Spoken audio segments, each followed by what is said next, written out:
parents bragged about my grades and never realized I cried myself to sleep every night. That was the truth nobody wanted to hear.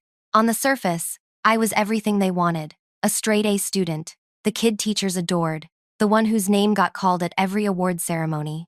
But behind that polished surface was a kid who lay awake until 2 a.m. staring at the ceiling, wondering if life was supposed to feel like this.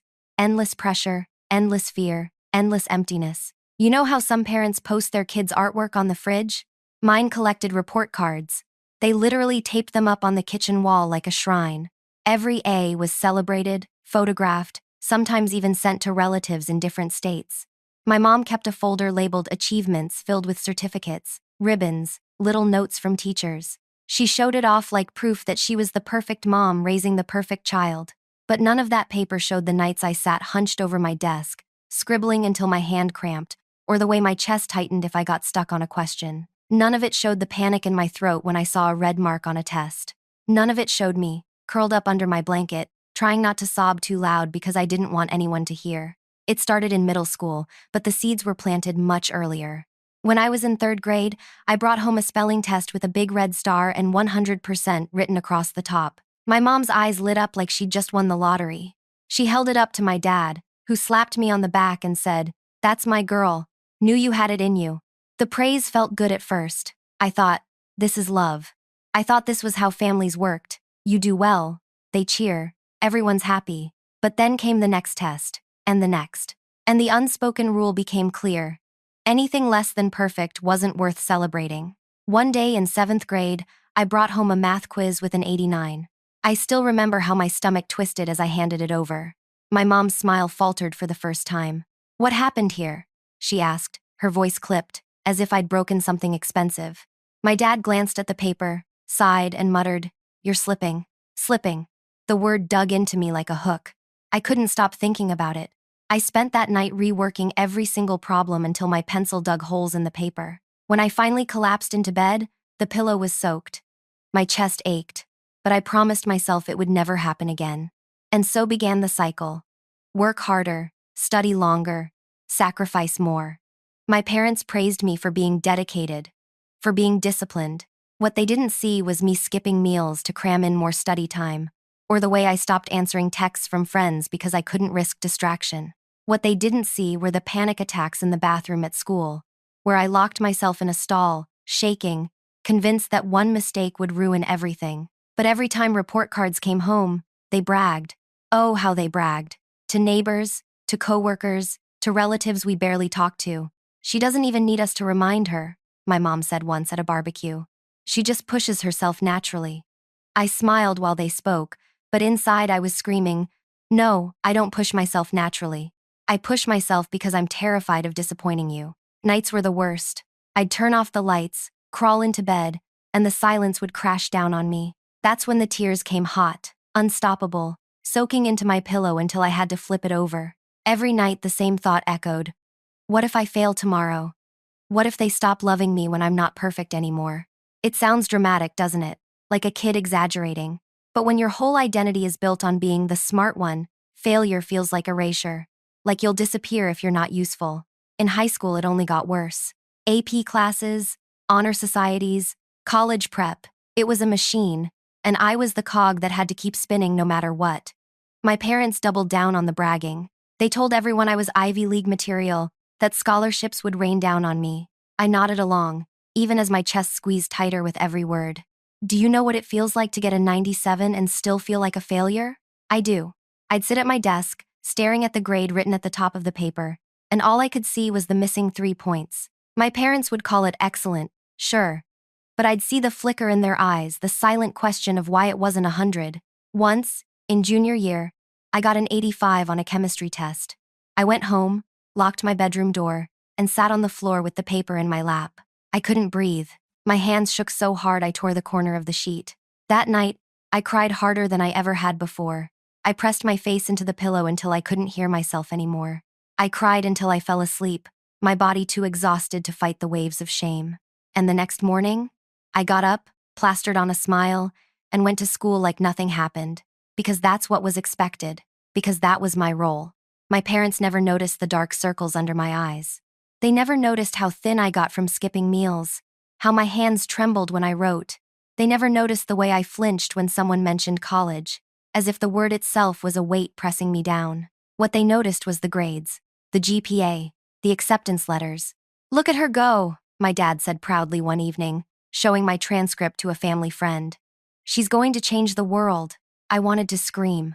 I wanted to say, "No, I'm just trying to survive another day without breaking down." But I didn't. I smiled, nodded, played my part. And that night, like every other night, I lay in bed with tears streaming down my face, muffling my sobs into the pillow so nobody could hear. Because nobody ever heard, nobody ever saw. Not once. The older I got, the heavier everything became, like a backpack filled with bricks that no one else could see. To my parents, my life looked perfect. To me, it felt like quicksand.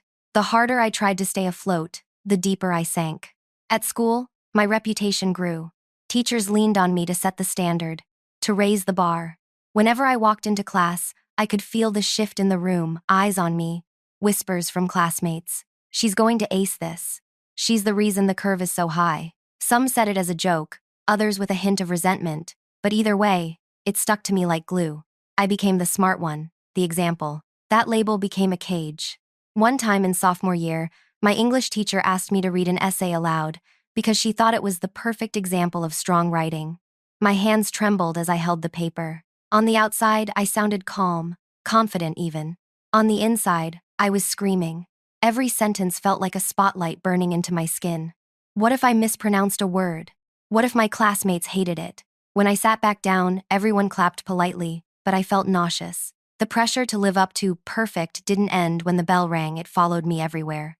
At home, it was worse. Dinner conversations weren't really conversations at all. They were press conferences where my parents announced my latest grades. "She got another A on her calculus exam," my dad said once, grinning with pride. "Top score in the whole class." My mom leaned in, adding, "She's already preparing for college applications. We're looking at Ivy League schools." I kept my head down, poking at the food on my plate, pretending I didn't hear, because every word felt like a chain. The more they bragged, the less I felt like a daughter, and the more I felt like a trophy. The nights grew harder. Crying myself to sleep wasn't just emotional release anymore, it became a ritual, a twisted coping mechanism. I'd crawl into bed, curl up on my side, and let the tears spill until exhaustion dragged me under. Sometimes the crying lasted 20 minutes. Other times it went on for hours. I'd bury my face in the pillow so my sobs wouldn't echo through the house. The worst part? Even in those moments of despair, I rehearsed. I practiced how I'd smile the next morning, how I'd brush off questions from friends, how I'd laugh at jokes in the hallway so nobody would suspect. My mask became part of me. Sleep deprivation crept in slowly, like fog rolling across a field. I told myself that 4 hours was enough, that I could function on caffeine, that naps weren't necessary, but the cracks showed. I'd zone out in class, my pen frozen above the page. I'd forget words mid-sentence. Once, in biology, the teacher called on me and I blanked completely. The silence stretched. My classmates stared. My heart pounded so loudly I thought everyone could hear it. That night, I cried harder than usual. Not because of the mistake, but because I felt like I'd betrayed the image everyone believed about me. By junior year, my body started to rebel. Headaches, stomach aches, trembling hands, I thought they were normal. Stress symptoms, maybe.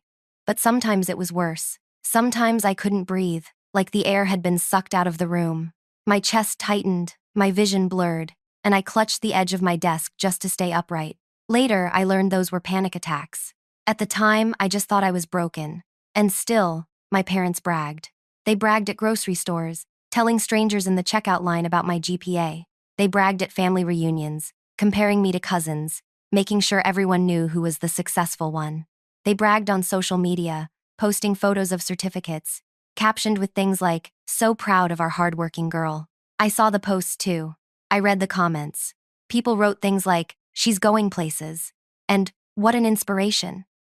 And I sat in my room, staring at the screen, tears blurring my vision, thinking, if only you knew the truth. If only you knew that I cry myself to sleep every single night. The disconnect between who I was and who they thought I was grew wider every day. On one side, there was the perfect student, the achiever, the role model, the pride of her family. On the other, There was me, the exhausted, hollow-eyed teenager, who cried into her pillow until her throat hurt. I started writing in a journal, not because I wanted to, but because I felt like I had nowhere else to put the thoughts. The pages filled quickly. I don't know how much longer I can keep this up. I'm so tired. I wish they loved me for who I am, not what I achieve. But I never let anyone see it. I hid it under my mattress, terrified that if my parents found it, they'd be disappointed. One memory burns the sharpest. The night before my SATs. The entire week, my parents reminded me how important it was. "This is the test that determines your future," my mom said, her eyes shining. My dad patted my shoulder, telling me, "No pressure, you'll do great." But of course, there was pressure. Too much. That night, I sat at my desk with practice books stacked high. My chest felt tight, my hands icy. I stared at the pages but couldn't focus. Finally, I pushed the books aside and lay on the floor, staring at the ceiling. The tears came fast, choking, unstoppable. I curled into a ball, my body shaking. The thought looped over and over in my mind. If I fail tomorrow, everything is over. They won't love me anymore. Eventually, I dragged myself into bed, eyes swollen, pillow damp. When the alarm went off the next morning, I plastered on my mask and walked into the testing center like nothing happened. I scored high, of course I did, but when my parents bragged about it later, all I could think about was how I'd cried myself to sleep the night before. That was the pattern. Achievement on the outside, despair on the inside, over and over. And nobody, not my parents, not my teachers, not my friends, ever saw the truth. I kept wondering how long I could last before the mask cracked completely. By the time senior year started, it felt like I was living two completely different lives. One was polished and public, the perfect student, the role model, the pride of my family. The other was hidden, fragile, and desperate, a kid who was falling apart in the dark, crying herself to sleep every night, terrified that one slip would ruin everything. From the outside, people saw achievement. They saw a girl balancing advanced classes, leadership positions, and endless extracurriculars. They saw college acceptance letters pinned neatly on the fridge. They saw a smile in every photo, a confident voice in every presentation, a hand raised in every classroom. They didn't see the trembling hands, the panic in my chest, the silent breakdowns that came after every success. The mask was seamless in public, but it was killing me in private. Senior year was supposed to feel triumphant. That's what everyone told me. This is your year. You'll have fun, make memories, get ready for college.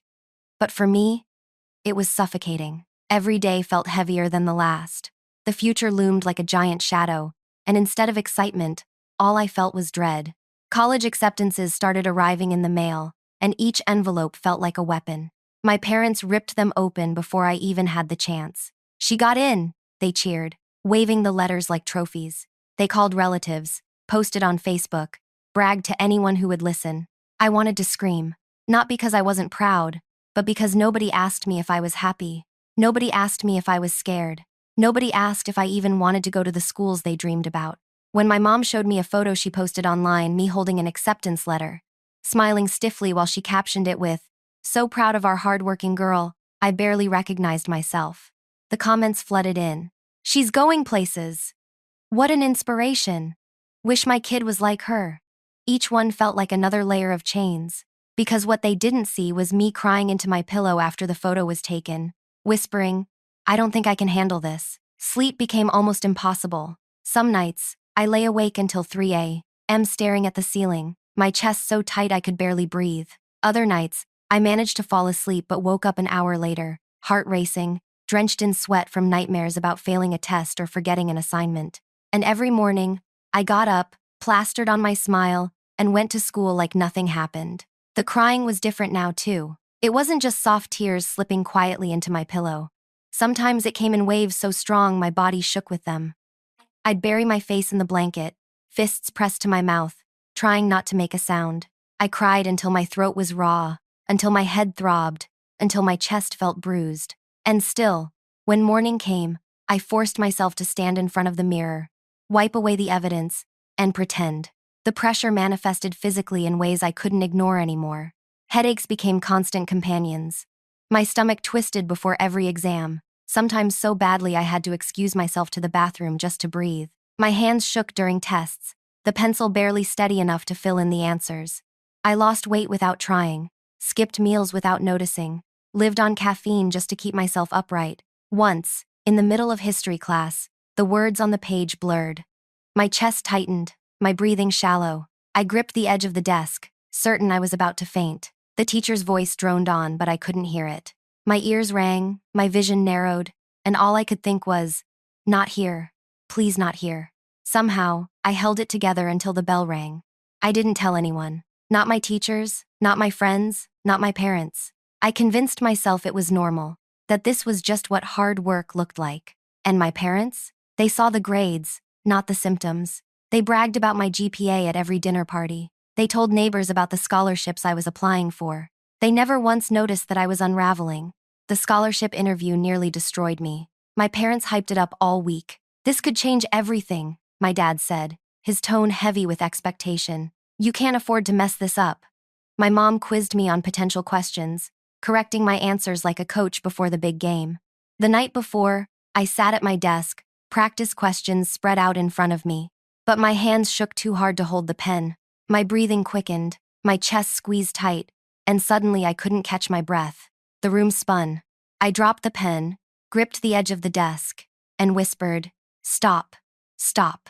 But my body wouldn't stop. My vision tunneled. My ears rang. My heart slammed against my ribs so violently I thought it might stop altogether. I curled forward, pressing my forehead to the desk, sobbing as panic swallowed me whole. It felt like dying. Later I learned it was a panic attack. At the time, I thought I'd broken something inside myself permanently. When it finally passed, I stumbled to bed, still shaking, tears streaking my face. The pillow was damp before my head even touched it. And the next morning, I got up, put on a crisp outfit, smiled into the mirror, and walked into that interview like nothing had happened. I answered every question perfectly. I impressed the committee. My parents bragged about it for weeks. Nobody knew I'd collapsed in my room the night before. The contrast between my two lives became unbearable. On one side, the perfect student everyone admired. On the other, the broken kid who cried herself to sleep every night, terrified of being exposed as a fraud. Sometimes I wondered what would happen if the mask cracked in public. What if the tears slipped out during class? What if my voice broke in the middle of a presentation? What if people finally saw me for what I really was, scared, exhausted, desperate? The thought haunted me. But what haunted me more was the possibility that nobody would care. That they'd just tell me to try harder or push through, the same way my parents always did. So I kept going. I kept studying, kept smiling, kept crying at night when the house was quiet. And every day, the cracks in my mask grew deeper. Because you can only pretend for so long before the truth demands to be seen. Senior year didn't feel like a countdown to freedom. It felt like a countdown to collapse. Every day carried the weight of expectation, and every night ended with the same ritual. Silent tears, muffled sobs, a pillow soaked through before sleep finally dragged me under. The strange part was how automatic it all became. I didn't think of crying as weakness anymore, it was maintenance. Like my body had to release the pressure in order to keep functioning. Without those nightly breakdowns, I don't think I could have kept playing the role my parents demanded. And that's what it was, a role. At school, I was the golden student. Teachers relied on me to set examples, to answer first, to volunteer when no one else would. They praised my essays, displayed my projects, whispered about me being Ivy League material. My classmates, though some admired me, others resented me. I could hear it in the comments muttered under their breath. Of course she got 100. She probably studies all night. They were right about that last part. At home, I was the star. Every conversation circled back to my grades, my test scores, my future. My parents didn't brag in moderation, they bragged like it was oxygen. If I so much as got a high score on a practice exam, it became dinner table news. She's already scoring above the national average, my dad announced once, like he was giving a press release. My mom nodded proudly, adding, "She's destined for greatness." We barely even have to remind her, she just pushes herself. I smiled, fork frozen halfway to my mouth, while inside I was screaming. The truth was, they didn't have to remind me because fear already did. Fear that if I failed, even once, their love would disappear. Fear that if I slipped, I'd stop being special. Fear that without the grades, I was nothing. The cracks began to show in subtle ways. I forgot simple things, what day it was, whether I'd eaten, where I left my backpack. My handwriting grew smaller, cramped, like I was trying to vanish into the page. I chewed my nails until they bled. My skin broke out from stress. Friends noticed, at least a little. One afternoon, a girl in my history class leaned over and whispered, "Are you okay? You look pale." I laughed it off, said I was just tired. She smiled uncertainly but didn't push. Nobody ever pushed. Maybe because they assumed I was fine. After all, my grades were perfect. And perfect people don't break. But I was breaking. Sleep deprivation carved into me. Some nights I stayed awake until dawn. Textbooks spread across my bed, words blurring until they meant nothing. Other nights, I tried to sleep but woke up gasping from nightmares about failing exams. My body was exhausted, but my brain refused to rest. Then came the physical symptoms I couldn't ignore anymore. Tremors in my hands, chest pain that felt like someone pressing down on me, dizziness so intense I had to grip the edge of desks just to stay upright, panic attacks that hit without warning, racing heart, ringing ears, tunnel vision. I thought about telling someone, a teacher, a counselor, even my parents. But every time the thought surfaced, fear shoved it back down. What if they thought I was weak? What if they stopped being proud? What if the only thing they loved about me, my achievements, was gone? So I stayed quiet. The scholarship interview panic attack wasn't a one-time thing. It became the new normal. Before every big test, every presentation, every event where my parents pinned their hopes on me, my body went into meltdown mode. Hands shaking, chest tight, breath shallow. Sometimes I vomited from the nerves, brushing my teeth furiously afterward so nobody would smell it. Sometimes I locked myself in the bathroom just to cry until the storm passed. And yet, I always performed, always nailed the exam, always gave the perfect answer, always smiled in the photos. That was the cruelest part. The better I did, the more invisible my suffering became. My achievements hid the evidence of my collapse. One memory haunted me more than the rest. It was a Friday night in spring. My parents hosted a dinner party, inviting neighbors and family friends. As always, I was paraded in front of them like a prize. "She's top of her class," my mom said, refilling glasses. "Already accepted into multiple universities. We're just deciding which scholarship to accept." The guests clapped politely. Someone asked me how I managed to balance everything. I gave the rehearsed answer: time management, dedication, and support from my family. They all smiled, impressed. But later that night, when the guests left and the house fell silent, I collapsed on my bed. My chest hurt so badly I thought something was wrong with my heart. My hands trembled uncontrollably. Tears spilled before I even realized I was crying. I pressed my face into the pillow, sobbing so hard my body shook. My mind replayed their words. "She's destined for greatness. She never lets us down." And I thought, what if I do? What if I let them down tomorrow? Will I still matter? I cried until I couldn't breathe, until my throat was raw, until the exhaustion pulled me into a restless sleep. And the next morning, my parents acted like nothing had happened. Because to them, nothing had. The truth is, I was becoming a ghost. A ghost in my own life, present enough to keep the grades up, but hollow inside. Every day felt heavier. Every night felt lonelier. I kept wondering how long I could keep going before something inside me snapped. Because deep down, I knew this wasn't sustainable. I knew I couldn't keep crying myself to sleep forever. The question wasn't if I'd break, it was when. The breaking point didn't feel like a single moment at first. It was a series of small collapses, little failures in the armor I had built around myself. A stumble here, a forgotten detail there, a crack in my voice when it was supposed to be steady. But like water dripping against stone, those small collapses wore me down until one day, there was nothing left to hold together. For years I told myself I could handle it, that all I had to do was push harder, study longer, smile wider. That if I just endured, eventually it would all pay off: college, independence, a life that didn't feel like suffocation. But the truth is, the human body and mind aren't built for endless pressure. At some point, they break. And mine did. The signs came first in the classroom.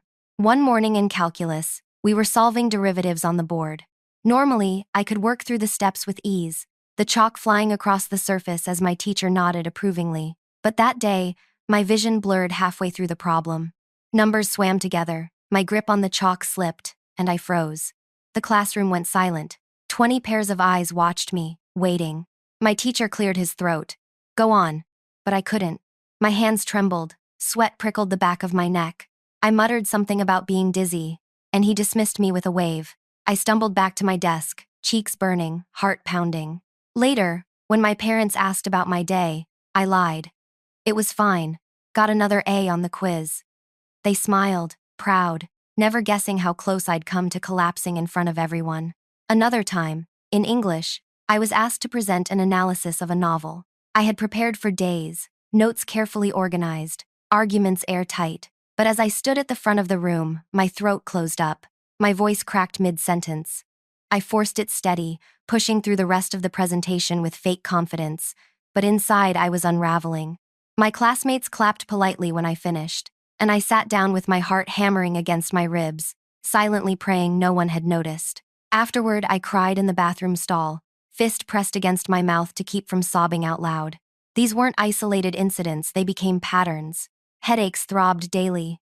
My stomach twisted before exams so violently I sometimes doubled over in the hallway. I lived on caffeine and adrenaline, my body trembling from the strain. Panic attacks struck without warning. Shallow breaths, tunnel vision, ringing in my ears. I learned to hide them by excusing myself, locking myself in a bathroom, waiting until the storm passed before plastering on a smile again. And still, my parents bragged. To them, my perfect GPA was proof of resilience. My acceptances to universities were signs of destiny. She's always been this way, my mom told a neighbor proudly. So driven. We barely have to remind her to study. They had no idea the cost. The collapse happened in spring, just weeks before graduation. It was senior recognition day, an annual ceremony where students walked across the stage to collect awards. My parents were ecstatic. Smile big, my dad told me that morning. This is your moment. My mom fussed over my hair and clothes, snapping photos before we even left the house. At the auditorium, the air buzzed with excitement. Students laughed nervously backstage, clutching programs. Parents filled the seats, cameras flashing. My stomach churned, my palms slick with sweat. I whispered to myself, just walk, just smile, don't let them see. When my name was called, the applause thundered. I stepped onto the stage, lights glaring down, the microphone squealing faintly in the background. I forced my lips into a smile, accepted the certificate, shook the principal's hand. Then it happened. Halfway across the stage, my vision blurred. The floor tilted beneath me. My knees buckled, and before I could steady myself, I collapsed. Gasps rippled through the auditorium. Someone screamed. Teachers rushed forward, voices overlapping in panic. The last thing I heard before everything went black was my mother's voice, sharp and frantic. Get her up. She's fine, she's just overwhelmed. But I wasn't fine. When I woke, fluorescent lights glared above me. The nurse's office smelled of antiseptic, the faint hum of a machine filling the silence. My head throbbed, my body heavy. A teacher hovered nearby, asking gently, "Did you eat this morning?" And the city up Zakariam. I mumbled something about skipping breakfast, too ashamed to admit the truth that I hadn't eaten properly in days, that I'd been too anxious to keep anything down. Mom and Dad arrived soon after. My dad's face was pale, his eyes wide with worry, but my mom immediately launched into explanations. She pushes herself too hard, always has. She just needs rest. She'll bounce back. I wanted to scream. To tell them that this wasn't just exhaustion, that I'd been crying myself to sleep for years, that every smile they paraded in front of the world was built on a foundation of pain. But the words stuck in my throat, so I nodded weakly, letting them believe their version of the story. The incident cracked something open, though. Teachers began watching me more closely, lingering a second longer when they asked if I was okay. Friends whispered, concern in their eyes, though none of them pressed too hard. And my parents, though they still bragged about my achievements, hovered in a way they hadn't before. My mom insisted on monitoring my meals, asking sharp questions about whether I'd eaten, though it always felt more like another test than genuine concern. But nothing truly changed. The nightly crying continued. The exhaustion deepened. The panic attacks became more frequent. The only difference was that now, people had glimpsed the cracks. And I knew it was only a matter of time before everything shattered completely. Because no matter how tightly you hold the mask, eventually it slips. And when it does, everyone sees the truth you've been hiding. After the collapse on stage, nothing felt the same. On the surface, life went on: school, homework, the countdown to graduation, but underneath, everything shifted. The mask I had worn so carefully for years had slipped in front of everyone, and there was no way to put it back on the same way. My parents tried to spin the story. She just fainted, my mom told relatives over the phone, her tone brisk and dismissive. She skipped breakfast, that's all. Nothing serious.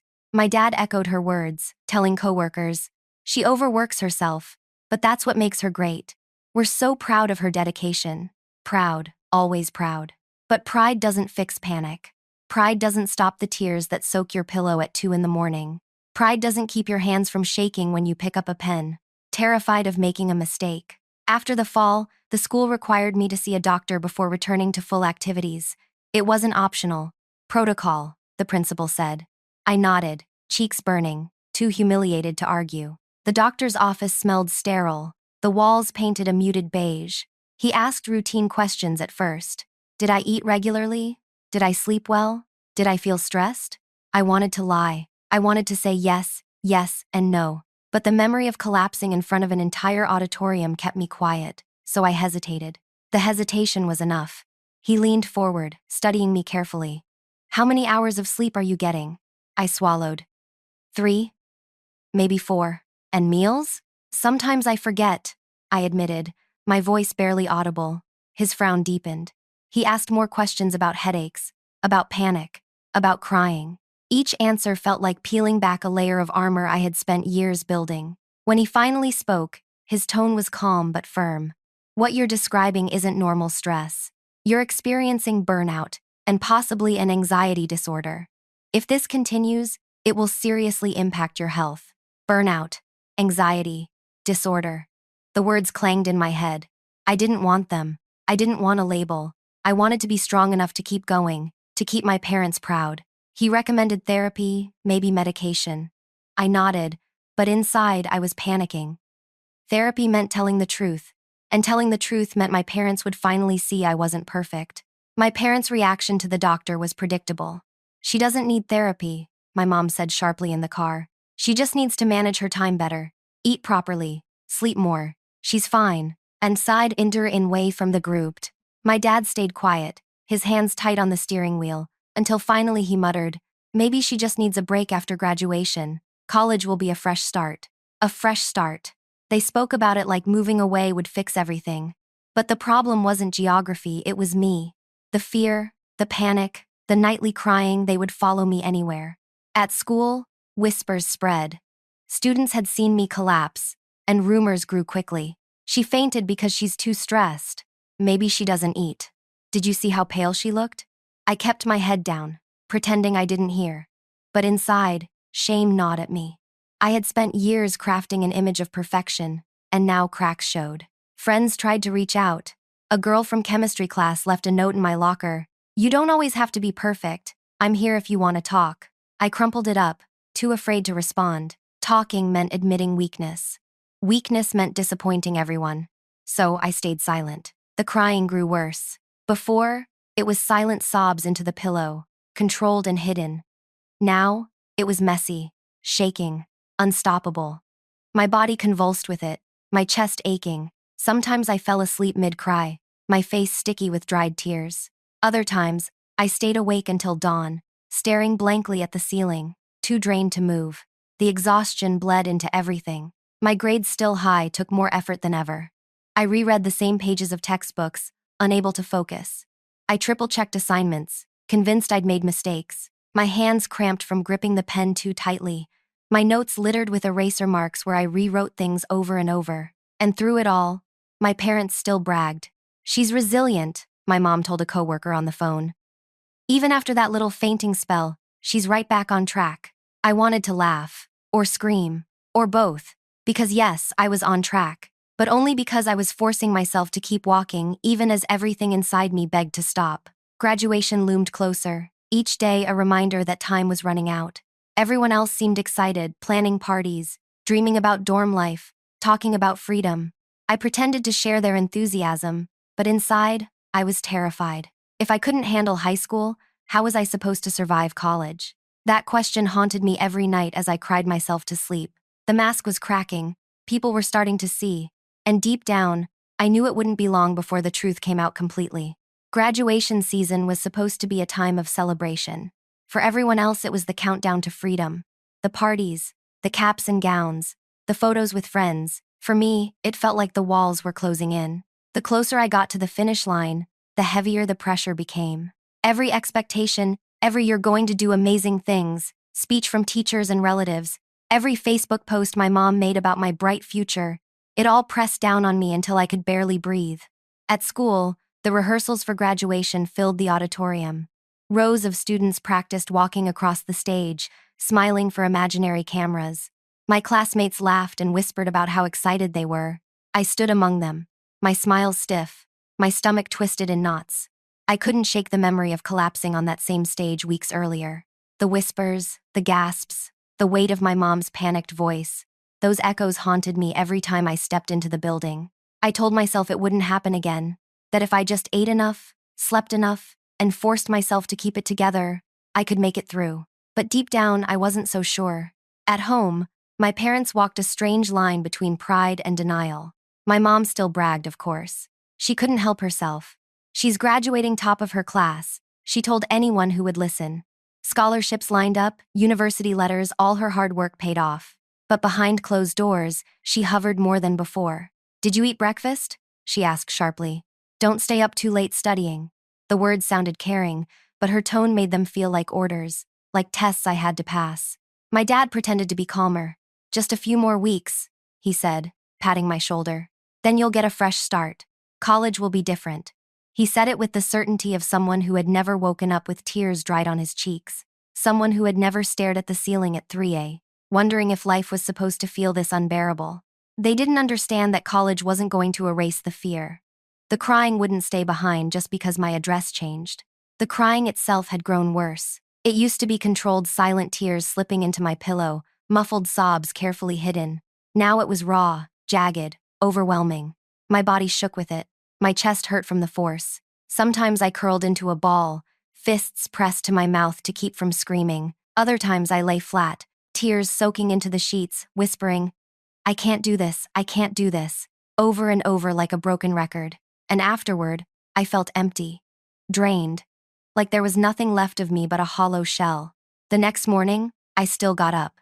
I still smiled. I still went to school and did the work. But every day, the mask grew heavier. Friends started noticing.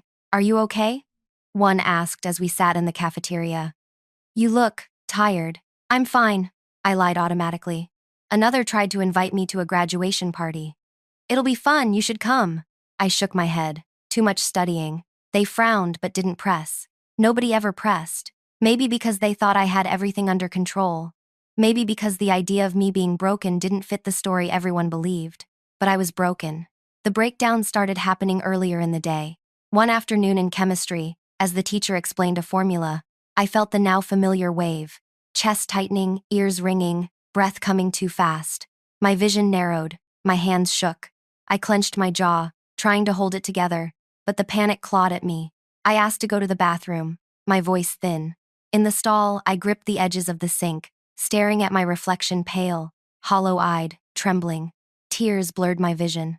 I splashed water on my face, whispered, "Get it together," and forced myself back into class. Nobody knew. Except they were starting to suspect. I could see it in the way teachers lingered when they asked if I was okay, in the way classmates glanced at me when I zoned out, in the way my parents watched me too closely at dinner. The mask was slipping, whether I wanted it to or not. Graduation day arrived. The auditorium was packed, families waving cameras, students buzzing with excitement.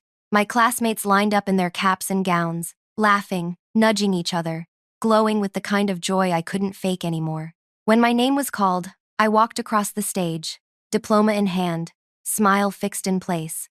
Applause thundered, my parents cheered, phones flashed. I made it, but inside I felt nothing. No pride, no relief, just emptiness. Because even as I stood there in the spotlight, all I could think about was the night ahead, the tears waiting for me, the pillow that would soak them up, the endless cycle that no diploma could erase. The mask held that day, but barely. And I knew, with terrifying clarity, that it couldn't hold much longer. Graduation was supposed to feel like freedom. That's what everyone told me. Teachers, relatives, even the classmates who used to roll their eyes when I scored the highest on a test. "We made it," they said, their voices light with relief and excitement, already talking about summer plans, parties, trips, and the long-awaited taste of independence. But for me, graduation didn't feel like freedom at all. It felt like standing on the edge of a cliff, staring down into a dark, endless drop. The cap and gown, the diploma, the applause. It was all supposed to mean that I had succeeded, that I was ready for the next step. But as soon as I stepped off that stage, all I felt was dread. My parents, of course, were thrilled. She's graduating top of her class. My mom bragged to a family friend right after the ceremony, clutching me by the shoulders as if I were a prize. Scholarships, acceptances, she's set for life. She's proof that hard work pays off, my dad added, his smile wide, his voice booming with pride. We couldn't be prouder. I stood between them, smiling for the camera, while inside I was crumbling. When the photos were posted online that night, the comments poured in. So proud of you. She's destined for greatness. What an inspiration. Each word felt like another weight strapped to my chest. Everyone saw me as this bright, unstoppable success story. Nobody saw the pillow soaked with tears waiting for me in my bedroom. Because that night, like every night before it, I cried myself to sleep. Summer should have been a relief. No more 6 a.m. alarms. No more late-night study sessions.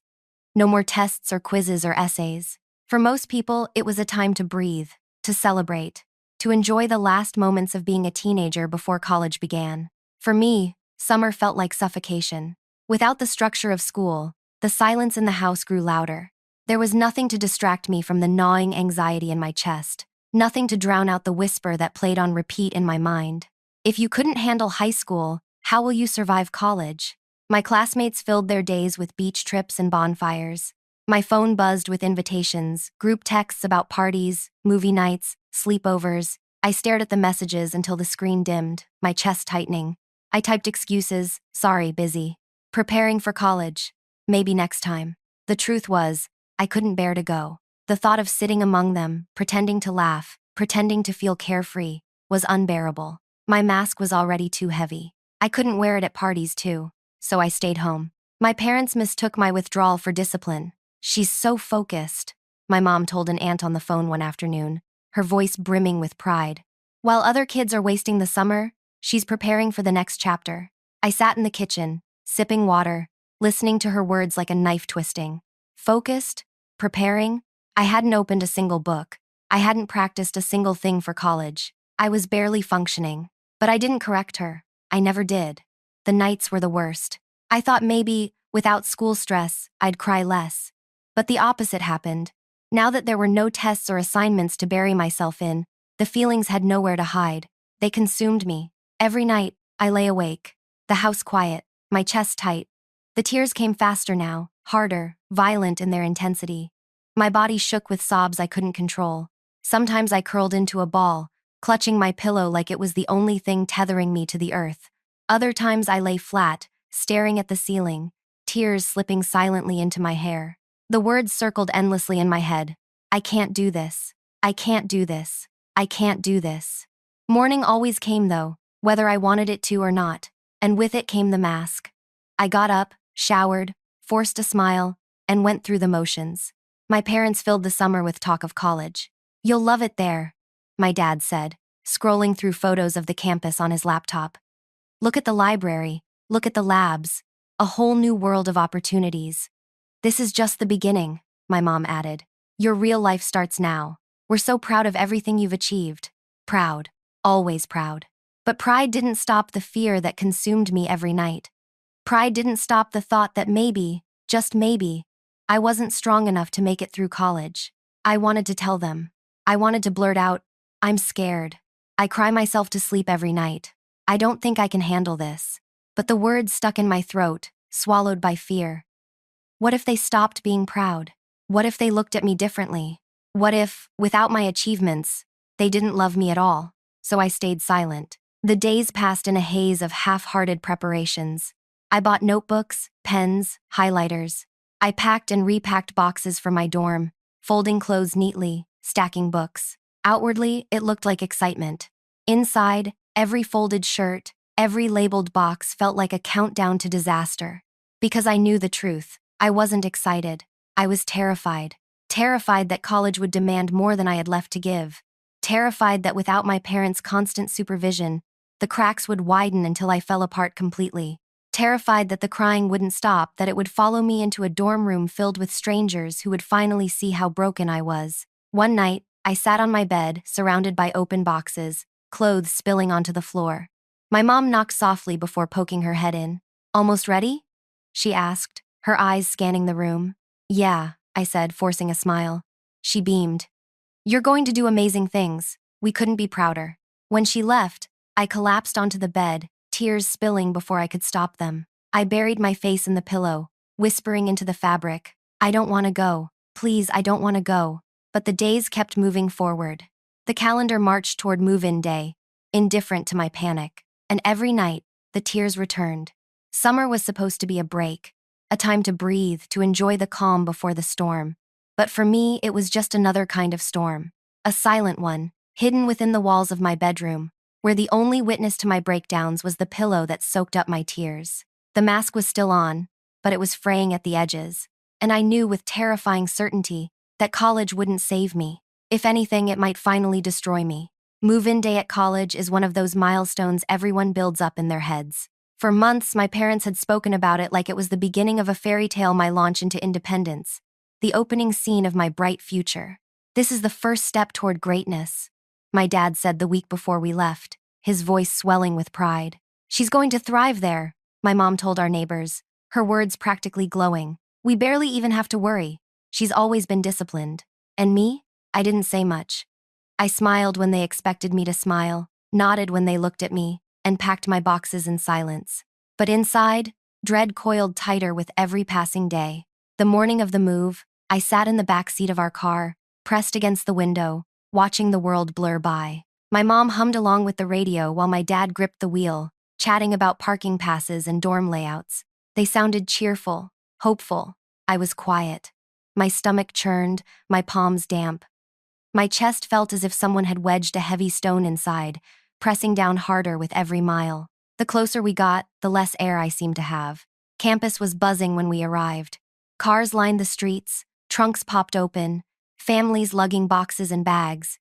Students in matching t-shirts cheered and waved, pointing newcomers to the right buildings. Everyone looked so alive, so thrilled to be there. My parents fit right into that energy. "Look at this place," my dad exclaimed, stepping out of the car, his eyes sweeping across the campus. "Beautiful, isn't it?" My mom pulled out her phone instantly. "Smile, sweetheart," she said, snapping photos as I carried boxes toward the dorm. "These are memories you'll want someday." I smiled for her camera, but it was hollow. My hands trembled under the weight of the boxes, and not just because they were heavy. Each step toward the dorm felt like stepping deeper into a cage. My new room was small but neat, 2 beds, 2 desks, 2 wardrobes. My roommate wasn't there yet, so for a few minutes, it was just us. "Let's set this up nicely," my mom chirped, already rearranging my desk. She lined up pens in a cup, smoothed the blanket across my bed, tucked the corners with precision. My dad fussed with the Wi-Fi, muttering about passwords, then helped me stack books on the shelf. They looked so comfortable, like they belonged here. I didn't. I felt like an imposter in my own life. Like any second, someone would walk in and tell me I didn't deserve to be here, that they'd made a mistake admitting me. When it came time for them to leave, my chest clenched. My mom hugged me tight, whispering, "Make us proud. Ask if you making for Menstered." My dad kissed my forehead, smiling wide. "You'll do great. We believe in you. Make us proud. Do great." Always those words.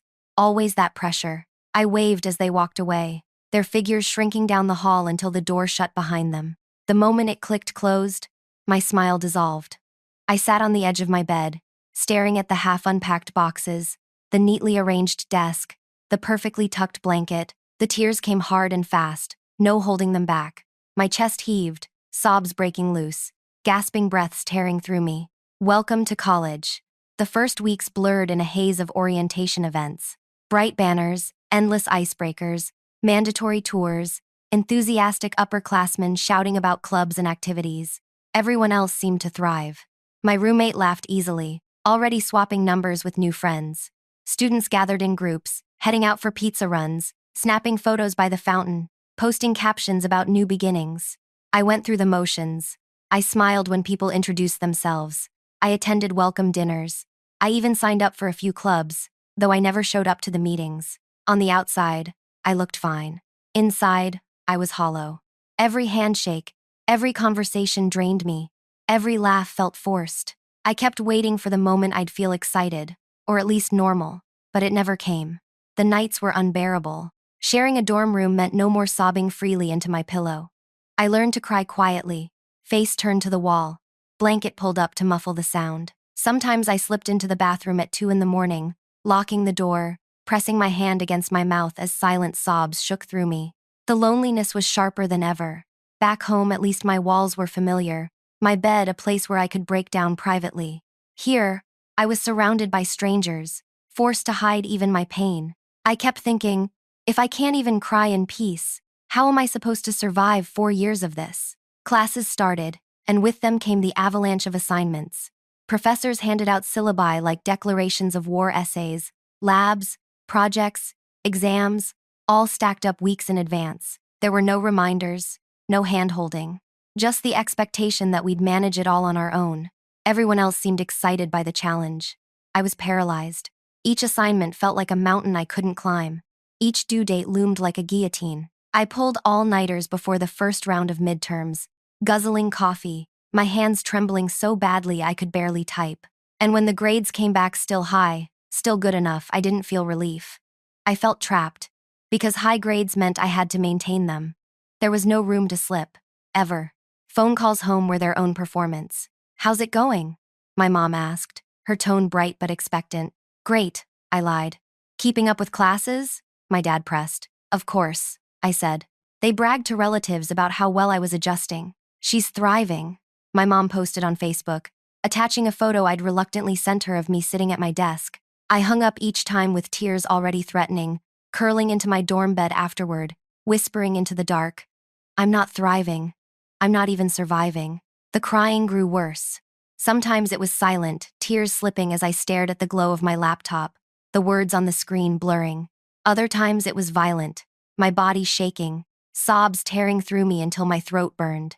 More than once, I fled study sessions to lock myself in a bathroom stall, clutching my chest as panic clawed at me. I kept telling myself to hold the mask together, to keep smiling, to keep the grades up. But each day, the cracks widened. I wondered constantly, what happens when the mask breaks completely? When people finally see what I've been hiding? The thought terrified me, almost as much as the thought that maybe nobody would care. College didn't give me time to breathe. If high school felt like a treadmill I couldn't step off, college felt like a high-speed train I'd been shoved onto without a ticket. It just kept moving, faster and faster, and I had no control over when or if it would stop. The first semester was a blur of syllabi, deadlines, and faces I didn't recognize. Every professor had the same expectation. You're an adult now. No excuses. Manage your time. Deliver results. Each class piled on the work, as if none of them realized we had 3 or 4 others doing the exact same thing. Everyone else around me seemed to adapt. My roommate had study groups that doubled as social hangouts. Students filled the library with chatter and laughter, like the workload was just another adventure. I sat among them, silent, my pen scratching furiously, heart pounding with the familiar fear. If I fail, I lose everything. Because failure wasn't just about grades. It was about identity. It was about my parents' pride. It was about the only thing that had ever made me worth noticing. The panic attacks became routine. The first one came during a lecture in a massive hall, nearly 200 students packed into the seats. The professor's voice echoed as he explained equations, the chalk squeaking against the board. I tried to follow along, but suddenly the symbols blurred. My chest tightened, my breaths grew shallow. The room spun. I gripped my desk, nails digging into the wood, trying to steady myself. Students around me scribbled notes, oblivious. My heart pounded so violently I thought I'd pass out right there in the middle of the lecture hall. I whispered to myself, "Not here. Please, not here." I made it through the class by sheer force, walking out with my legs trembling. In the bathroom, I locked myself into a stall, pressing my back to the cold wall, tears slipping silently down my face. It wasn't the last time. Assignments consumed my nights. I lived in the library until closing, hunched over books, my eyes burning from the fluorescent lights. Coffee became my lifeline cup after cup, my hands shaking from the caffeine overload. Sometimes I caught my reflection in the bathroom mirror. Pale skin, dark circles under my eyes, lips pressed tight. I barely recognized myself. And yet, when the grades came back, they were still good. Professors praised my work. My parents beamed during phone calls, bragging about my perfect adjustment. Nobody knew the truth that each grade was paid for with sleepless nights, panic attacks, and tears muffled into a dorm pillow at 3 a.m. The loneliness deepened. My roommate laughed with friends, filling the room with their voices while I sat at my desk pretending to study. I smiled when they spoke to me, nodded when they invited me out, but always declined. Too much work, I said. The truth was, I didn't know how to be with people anymore. I didn't know how to relax, how to laugh, how to exist without the mask. Every interaction felt like another performance, another layer of exhaustion. So I isolated myself, and the more I pulled away, the worse it got. Nights grew longer. Tears came faster. Sometimes I cried so hard I had to bite my blanket to keep from making noise. Other times, I just lay there, staring at the ceiling, empty. Midterms hit like a hurricane. Every class had an exam, each one weighted heavily. The week before, I barely slept, drowning in notes and practice problems. My hands cramped from writing, my body shaking from exhaustion. One night, at 4 a.m., I looked at the pile of papers spread across my desk and thought, I can't do this. I can't keep going. But I did. Somehow, I made it through the exams. When the results came back, I had passed them all, most with high marks. My parents practically shouted with pride over the phone. "See, you're thriving," my mom said. I hung up, tears streaming silently down my face, because it didn't feel like thriving. It felt like barely surviving. And I couldn't shake the question that haunted me every night. What happens when I finally can't hold it together anymore? Because that moment felt closer with every passing day. By the time final season arrived, I wasn't myself anymore. Or maybe I'd never been myself at all. Maybe I'd always just been the version of me that everyone else wanted to see. The smiling student, the overachiever, the proof of my parents' pride. But by finals, that mask was so cracked I wasn't sure it could survive another hit. Finals weren't just exams. For me, they felt like ultimatums. Pass and keep the mask intact a little longer. Fail and watch it all collapse. The entire campus shifted as finals week approached. The library transformed into a second home for hundreds of us. By day, it buzzed with frantic typing and whispered group discussions. By night, it became a graveyard of the sleepless. Students sprawled across couches with their faces pressed into open textbooks. Empty coffee cups littered every surface. The air smelled of stale energy drinks and highlighter ink. I claimed a corner table on the third floor, tucked against the wall where I could hide from the world. Every night, I lugged my books and laptop there, burying myself under piles of notes. Around me, people laughed quietly, vented about professors, or groaned dramatically about procrastination. I didn't laugh. I didn't vent. I didn't groan. I sat in silence, my pen moving furiously, my heart hammering in my chest.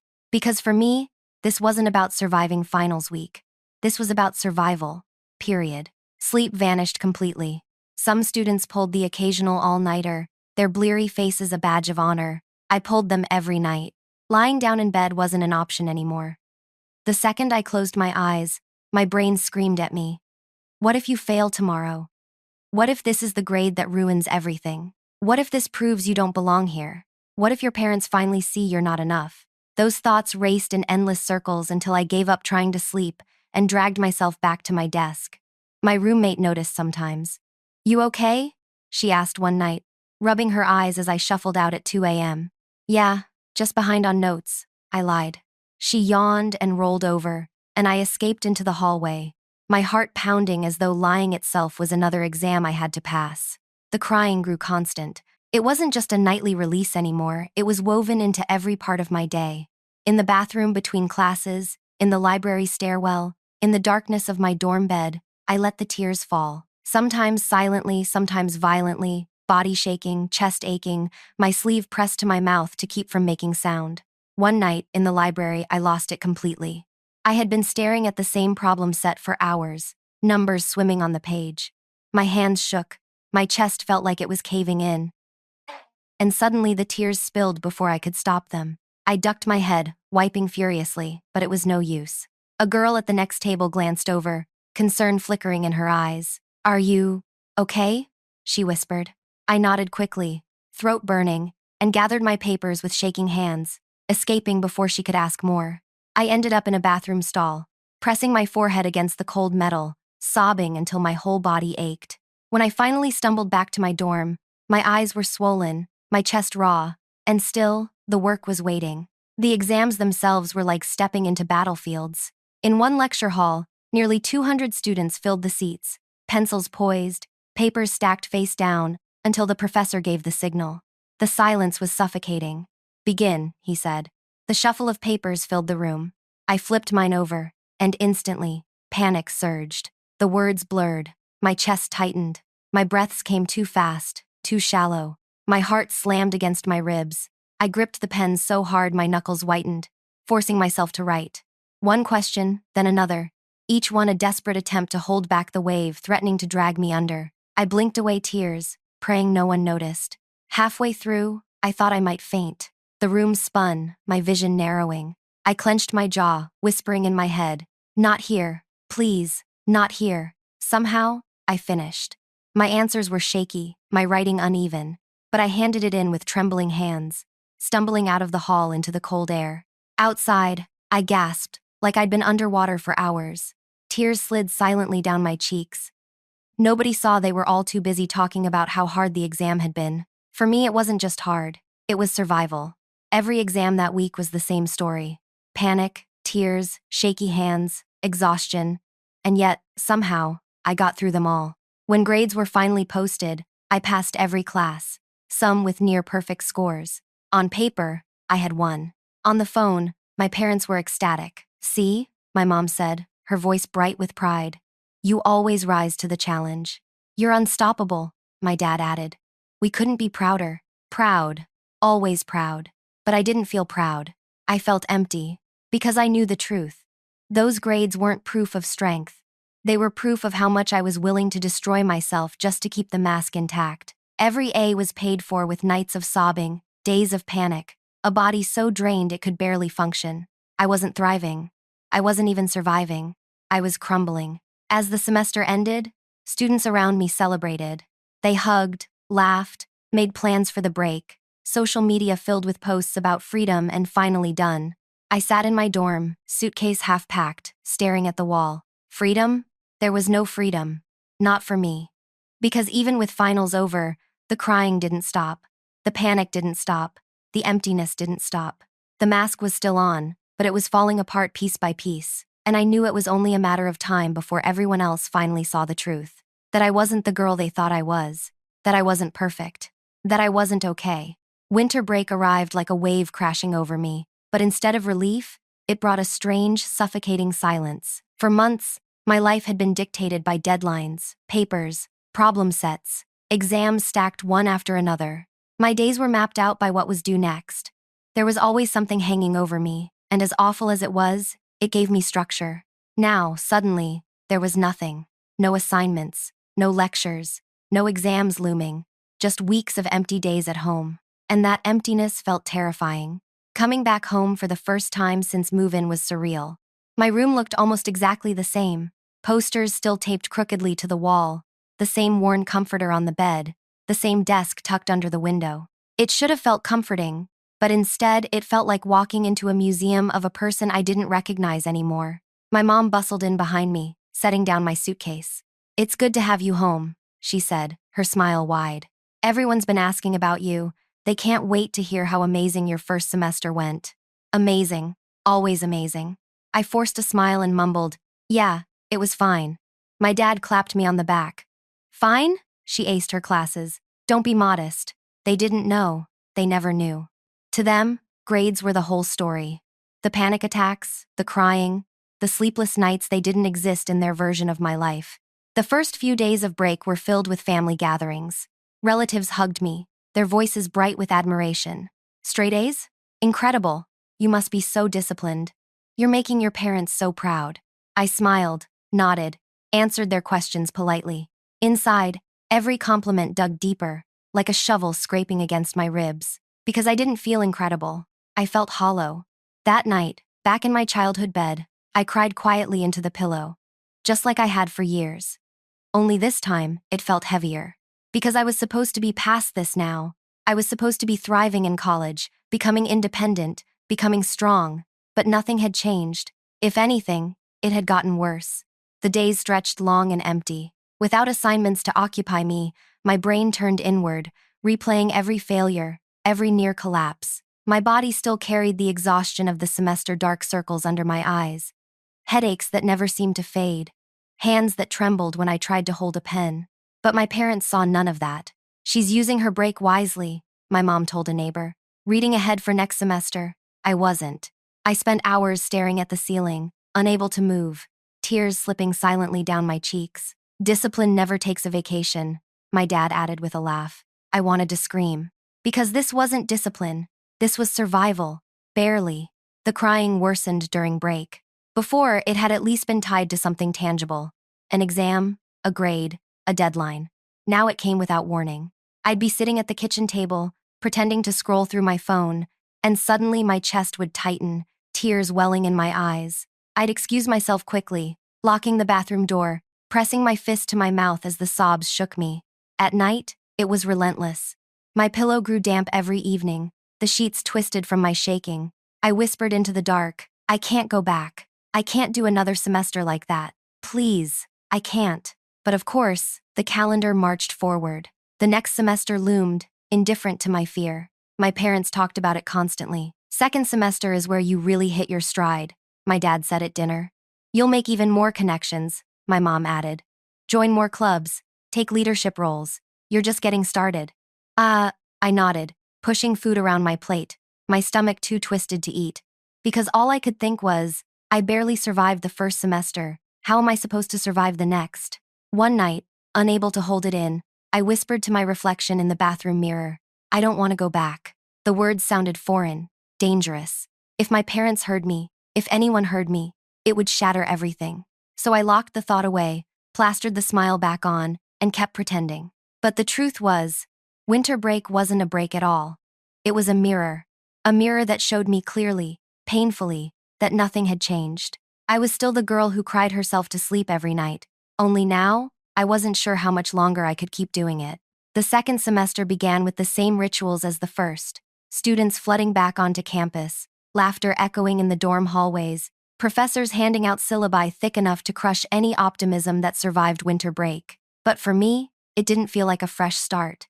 It felt like a continuation of the same nightmare, only heavier now because I knew exactly what was waiting for me. I returned to campus with a suitcase full of clothes, notebooks, and the weight of dread pressing down on my chest. My mom had hugged me tight before I left, whispering, "Make us proud again this semester." My dad had patted my shoulder, his voice firm, "We know you'll crush it. Make us proud, crush it." Always those words. None of them knew I had spent winter break crying almost every night, whispering into my pillow that I didn't want to come back. None of them knew I had stood in front of the bathroom mirror and said out loud, "I can't do this anymore," before locking it away behind a smile. Now here I was, back in the dorm, staring at the same beige walls, the same desk under the same buzzing light, wondering how long before I cracked completely. The workload hit immediately. Professors wasted no time. Readings assigned on day one, essays due by the second week, labs stacked on top of lectures, syllabi read like roadmaps to exhaustion. My classmates groaned, laughed, shared memes about being already dead inside. I forced a smile when they showed me their phones, but inside, my stomach twisted, because for me, this wasn't a joke. Every deadline was a threat. Every grade was a test of whether or not I still deserved love. Every assignment was another chain tightening around my chest. The panic attacks became impossible to hide. One afternoon in biology, as the professor clicked through slides, I felt it coming. The chest tightening, the shallow breaths, the buzzing in my ears. My hands trembled, my pen slipping against the notebook page. I told myself to breathe, to hold it in, to keep the mask intact. But the harder I tried, the worse it got. My vision blurred, the room spinning. "Are you okay?" the girl next to me whispered, concern flickering across her face. I nodded quickly, shoving my books into my bag, bolting from the lecture hall before anyone else could notice. In the bathroom, I locked myself in a stall and collapsed onto the toilet lid, my whole body shaking. Tears poured down my face, silent at first, then racking sobs that I pressed into my sleeve to muffle. It lasted 15 minutes, maybe longer. By the time I returned to class, my eyes were swollen, my cheeks blotchy. The professor didn't say anything, but his gaze lingered a second too long. The mask was slipping. Even in the library, my sanctuary, I couldn't keep it together anymore.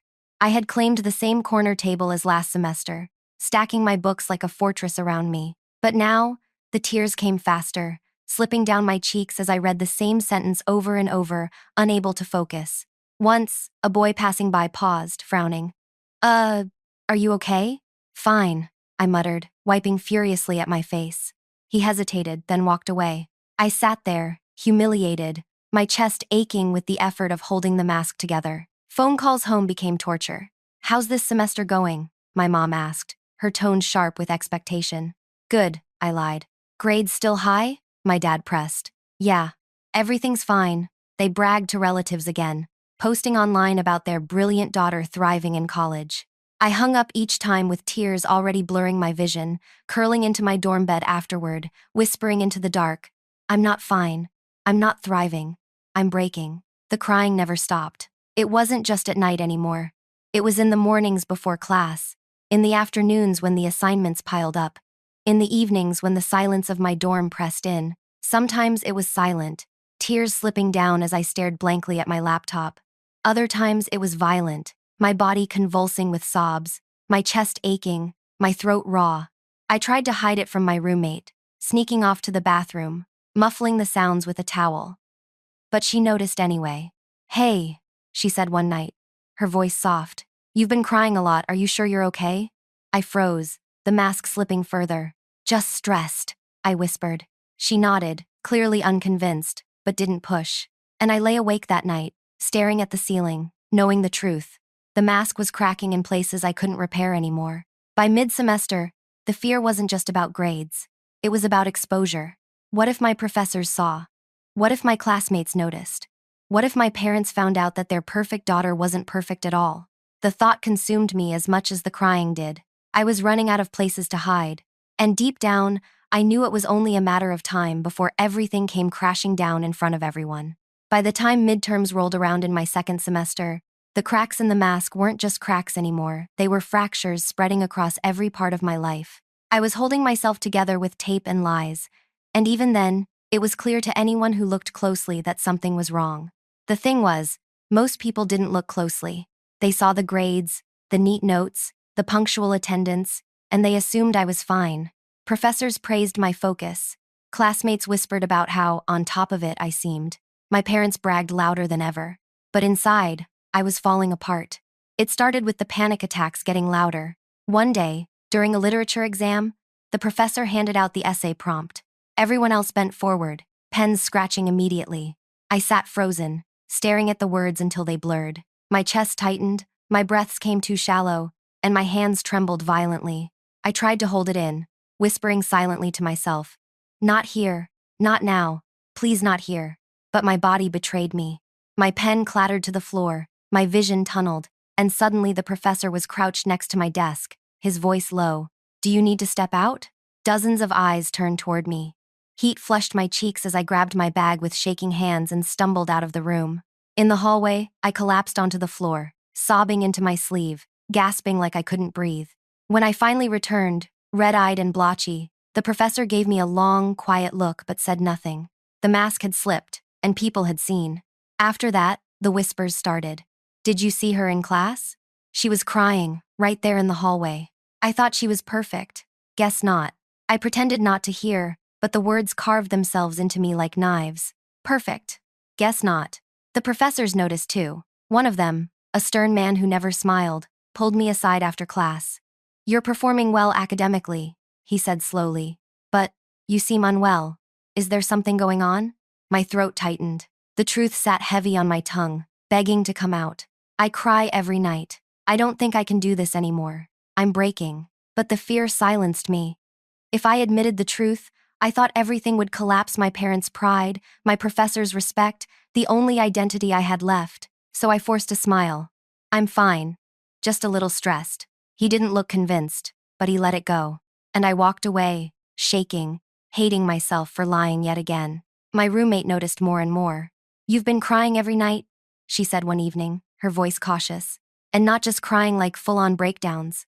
Are you sure you don't want to talk to someone? I froze, my whole body stiff. I'm fine, I muttered. She hesitated, then nodded, but her eyes lingered. And that night, As I buried my face in my pillow, sobbing until my chest hurt, I realized something terrifying. I wasn't fooling anyone anymore. The mask wasn't just slipping, it was crumbling. Phone calls home became unbearable. My parents still asked the same questions. How are classes? Are you keeping your grades up? Making friends? And I gave the same answers. Good. Yes. Yeah, a few. They believed me. Or maybe they wanted to. But I knew it couldn't last forever. Because the crying wasn't confined to my pillow anymore. It spilled into lecture halls, libraries, hallways.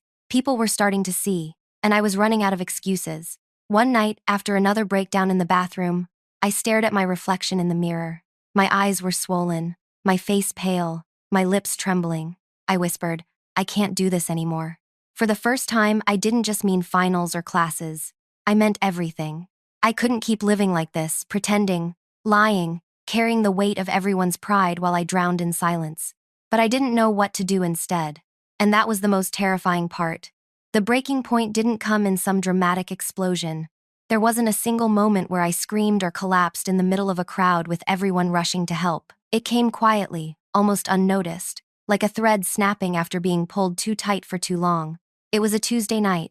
Nothing special about it. No big exam, no huge assignment due. Just another ordinary evening in the dorm, the kind where most people were winding down, scrolling through their phones, laughing with friends. My roommate was out at a study group, so for once, I had the room to myself. I should have felt relieved. Instead, I sat at my desk, staring at the glow of my laptop screen, an unfinished essay blinking back at me. The words swam, refusing to settle into coherent thoughts. My hands hovered uselessly over the keyboard. And then, just like that, I broke. The tears came without warning, hot and fast, streaming down my cheeks. My chest seized, breaths hitching into shallow gasps. I pressed my hands against my face, but the sobs tore through anyway, louder, harsher, echoing in the empty room. It wasn't like the other nights. This wasn't quiet, controlled, hidden. This was raw, violent, uncontainable. I slid off the chair and onto the floor, curling into myself as if I could make the world disappear. The essay, the grades, my parents' expectations, all of it swirled around me like knives. And for the first time, the thought wasn't just, I can't do this anymore. It was maybe I don't want to. The thought scared me, terrified me. I pressed my palms against the carpet, whispering, stop, stop, stop, as if I could shove the darkness back into its box. But it wouldn't go. The next morning, I looked like a ghost. My eyes were swollen, my face pale, my body heavy with exhaustion. I tried to hide it, piling on makeup, forcing a smile, but it didn't work. Rough night? My roommate asked cautiously when she came back. Just studying, I lied. But my voice cracked. She stared at me for a long moment, and I knew she didn't believe me. The mask was gone now, whether I wanted it to be or not. In class, I couldn't focus.